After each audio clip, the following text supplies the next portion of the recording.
Hey all, and this is the Supreme Geometry event. This is a Light Slayer event and Immortal Killer.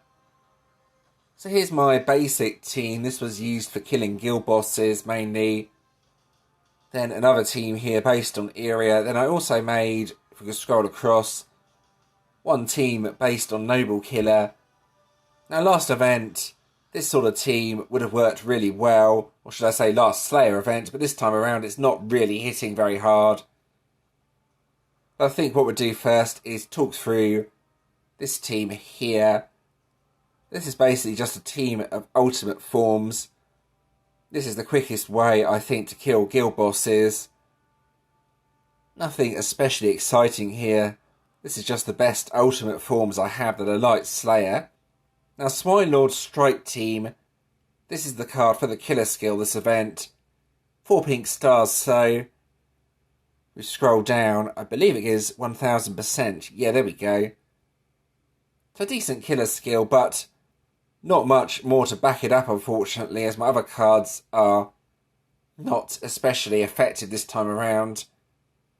It's hard, as I don't really play Slayer that much. But yeah, that's the basic team for levelling up guild bosses anyway. So if we now scroll across, the Iria-based team, basically, I'm trying to get as much damage as possible out of Swine Lord Strike Team. So Iria, you've all seen before, boosts up Immortal Killer attack by 2500%. And the other 3 cards are all designed to either spawn a lot of power gems or boost damage. So you can see this card increases Light Slayer attack by 115%. That's at the start of every 3rd turn. Supreme Elohim, or Elohim should I say, again attack by 140%. Star Song Wolfpack, a commander card. It upgrades all the power gems, making it pretty useful. And also useful for spawning loose power gems, so to speak, even though that doesn't very often happen.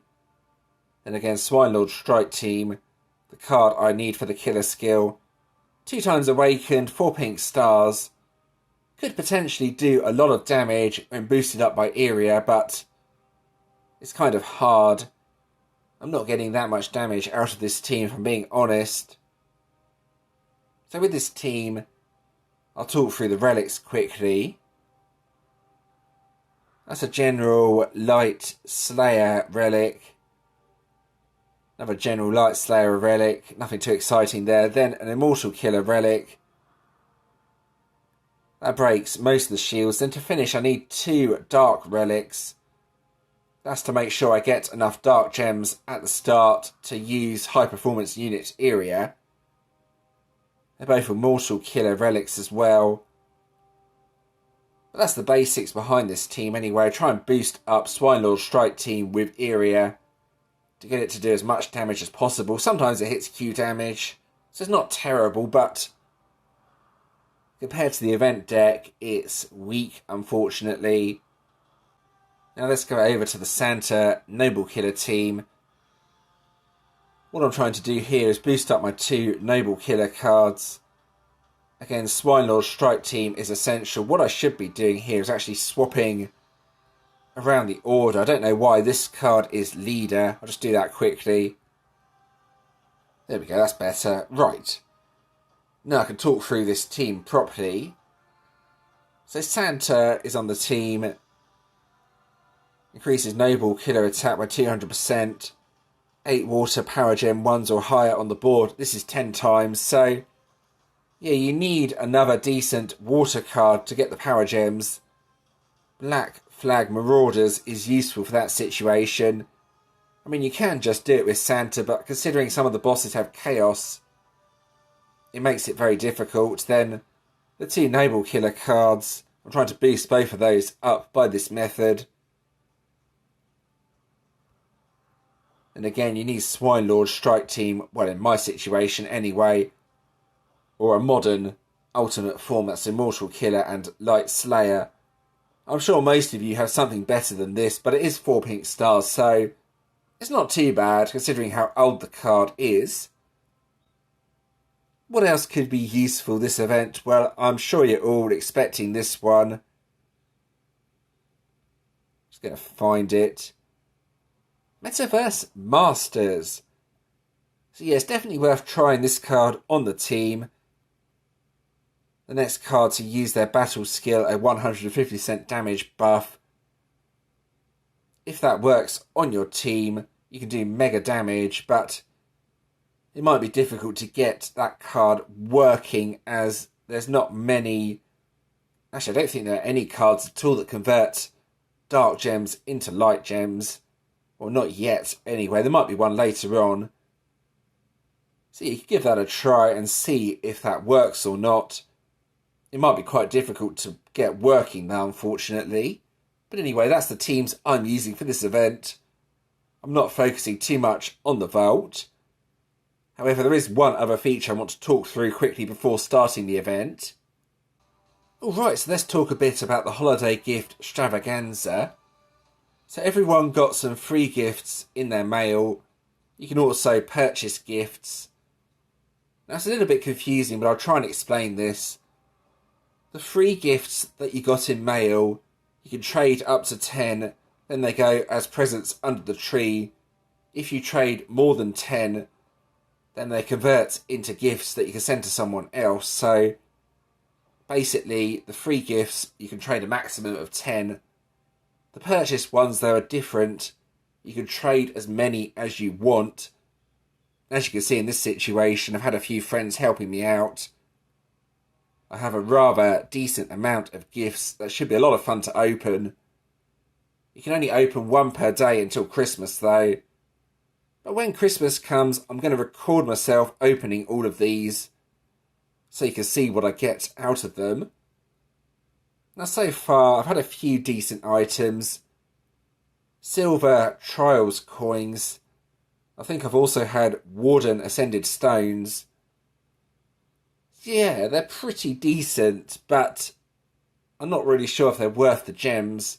It's hard to say, really. It's a bit of a gamble, basically, but yeah, the rewards are pretty decent from this. It's something worth considering, maybe, depending on how many gems you have. I'll leave that up to you to decide. But anyway, that's what that feature is. Now we're going to move on to the actual event. Here we go. Alright, so I have a Radiant boss up. I've had a go at it already, but didn't do too much damage. It was just to test out which team might be best. Going to have another go at it now. So, I think my Immortal Killer based team is the most effective on this boss. It doesn't do a huge amount of damage, though. It has Chaos on it, which makes it quite difficult. All the bosses seem to have either Chaos or Fear this time around. But let's give it a go and see how much damage I can do. The benefits of the Iria-based team is that it removes Chaos, so should make it a little bit easier. I just need to make sure I have enough Dark Gems on turn 1. I think I'm going to be just short, unfortunately. Oh no, there we go. I've got them on the next match. Then turn 2, use Iria, then turn 3, activation order. Well, I think using Star Song Wolfpack last is probably the best idea. So let's go 2, 3, 5, then 4 like that. I want to get as much damage as possible out of Swine Lord's strike team. That's my aim with this attack. Let's see how much damage I do. Something like that. 1.2 billion on Swine Lord's strike team, going up to 1Q. That's not too bad. The problem now is getting another hit out, as it will use Chaos now, which I can't remove. I'd rather have Chaos over Fear, though. Fear is a real pain. I can use Iria on this turn, though, to remove Chaos again, then try and hit again. Here we go.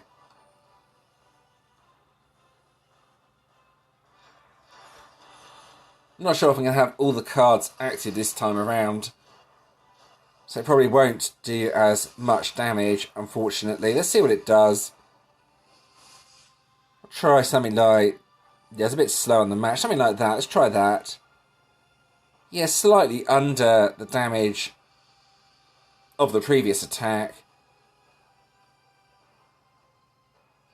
Makes this boss extremely difficult to defeat. Not even sure if I can do it in the time, unfortunately.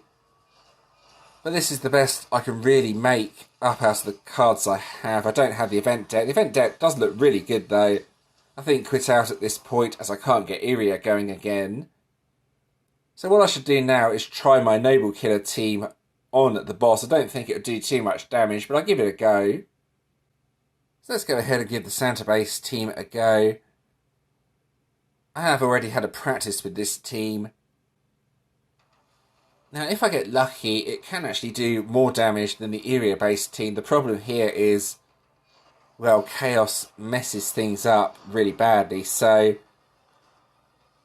what I need to do is make sure I have the water gems and the battle skills active now. Then Chaos will hit. Then I sort of need to get lucky, basically. Let's see what happens. See if I can get a good match on the grid. That's not too bad over here. Let's try that. So you can see here. Yeah, it's not hitting as well as the Iria-based team.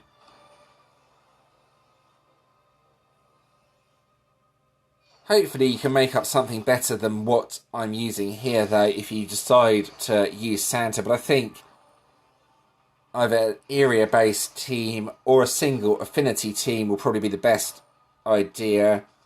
It's difficult. I can only go on the cards that I have available. And I really don't go for Slayer decks normally, so yeah. Might be something in the Drillfist store later on, though, that will improve either this team or the Iria-based team, but we will see later on in the event.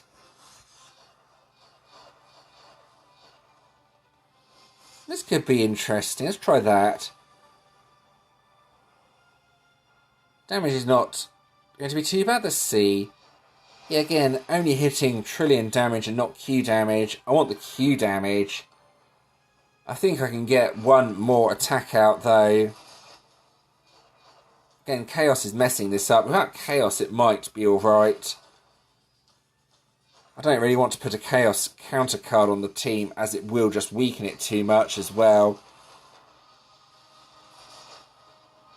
Swine Lord Strike Team, though, will occasionally remove Chaos. The passive skill is not listed there. I can get one more attack out, though, I think. Then I need to do something with this boss. Probably rally it.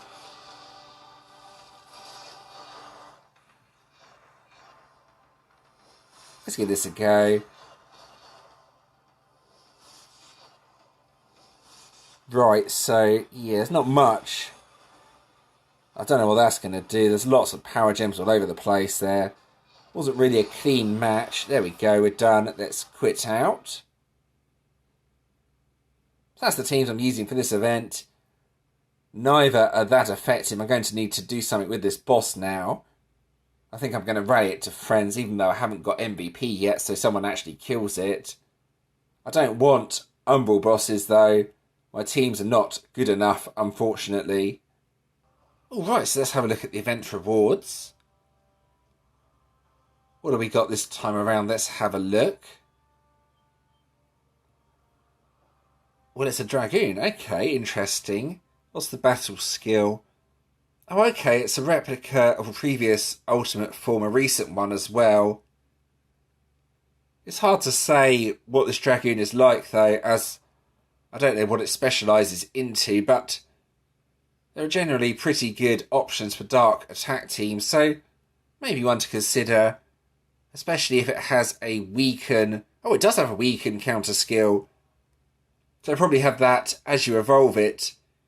Weaken or toxin counter skills are always really useful. So yeah, maybe one to consider using depending on what attack teams you have, I guess. Alright, and let's have a look at the collection. What is it this time around? Well, I believe this is a TPG collection. It's got those weird gauntlets in the collection. I'll go and finish claiming this. Not really sure what those bottom two items are, but we're going to find out now. Right, so I think those items will help upgrade the gauntlets.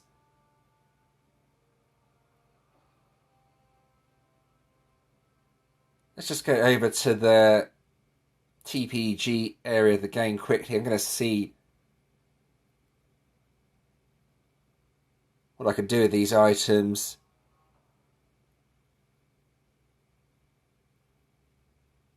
So yeah, you can make a dark gauntlet. I'm going to go ahead and do that. So that's interesting. I'm going to try equipping that the next time I play TPG with a dark attack team and see what sort of effect it has. That should be interesting. It's very difficult to get that item, well, from those packs anyway, but most players don't really focus too much on TPG, so yeah, it's interesting, but not overly exciting.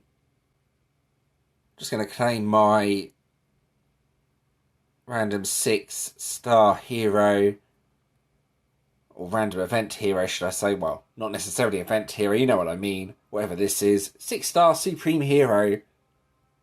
I think that's the main hero, so that might be useful on the team. I'll have to experiment and see what I can do with that card. So there's a slight change to the ultimate form. If you have a look at the news feed, you can see that it can go up to 1100% attack buff now. So this is pretty much the best Light Slayer deck they've brought out. Definitely one to consider going for if you like Light Slayer decks. Let's go ahead and have a look at the deck itself. It's not something I'm going to be going for, but it does look really good. It's 700% attack bonus just at 1 pink star and creates an absolute ton of power gems and cleanses debuffs. So this could well be the best deck in the season and the one to go for, but as I can't test it out, it's very difficult to say. It does look extremely powerful, and it's Immortal Killer as well. So you can use it with something like Iria and maybe do massive damage. But yeah, this is something I would go for if I enjoyed Slayer and played a lot of Slayer. Definitely the best looking deck in the season so far, in my opinion. So the 2 individual cards. Yeah, this one doesn't have the damage buff but has the power gems. Then would have thought this card just has the damage buff. Only 300% though, so individually the cards are extremely weak. It's only worthwhile going for this deck if you can make the ultimate form. And there we go, that's the end of this video. I hope that was helpful. As always, if you do have any questions or suggestions regarding this video, please let me know in the comments and I'll do my best to help. If you did enjoy this video, leaving a like and subscribing to the channel is always appreciated. Thank you to those that have already subscribed. There are some of my other videos on the screen as well. Feel free to check those out if you want to do so. And thanks for watching.